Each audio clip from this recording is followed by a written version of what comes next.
Avant de devenir un pays colonial, la France aussi a été colonisée. Voici l'histoire d'un territoire conquis, dominé, façonné par des peuples venus d'ailleurs.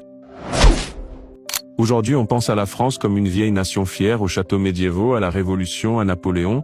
On oublie trop souvent que, pendant des siècles, ce territoire qu'on appelle la France n'était qu'un terrain de conquête. Avant d'être empire, elle fut dominée, fragmentée, étrangère à elle-même. Tout commence il y a plus de 2600 ans, bien avant Paris et ses bouquinistes. Une flotte grecque, venue d'Asie mineure, accoste sur les rives de la Méditerranée, les Phocéens. Ils jettent l'ancre, posent les premières pierres d'une ville, Massalia, aujourd'hui Marseille. Ce sont eux les premiers à coloniser une partie de la future France. Leurs navires transportaient non seulement du vin et des amphores, mais aussi une culture, une langue, une civilisation. Dans le sud, les Grecs bâtissent des comptoirs, diffusent l'écriture, le commerce, les dieux de l'Olympe. Mais ce n'est que le début.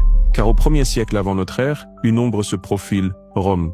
Jules César, avec ses légions disciplinées et son ambition sans limite, écrase les tribus gauloises. Vercingétorix tente de résister, mais finit enchaîné dans les rues de Rome. La Gaule tombe. Pendant près de 5 siècles, la France est romaine. Routes, aqueducs, amphithéâtres, langue latine, tout vient de là. Même le mot France n'existait pas encore. Mais l'Empire romain s'effondre. Et un nouveau peuple entre en scène, les Francs. Un peuple germanique, venu du nord. Leur chef, Clovis, se convertit au christianisme et fonde la dynastie mérovingienne. C'est de là que vient le nom du pays. Francia, la terre des Francs. À l'est, les Burgondes. Au sud-ouest, les Wisigoths. À chaque effondrement, une nouvelle vague. Chaque vague redessine le visage de cette terre. Et ce n'est pas fini. Au 19e siècle, des voiles se dessinent à l'horizon. Les Vikings. Pillards venus du froid, ils remontent la Seine, brûlent Paris, sèment la terreur. Mais l'histoire a un goût d'ironie.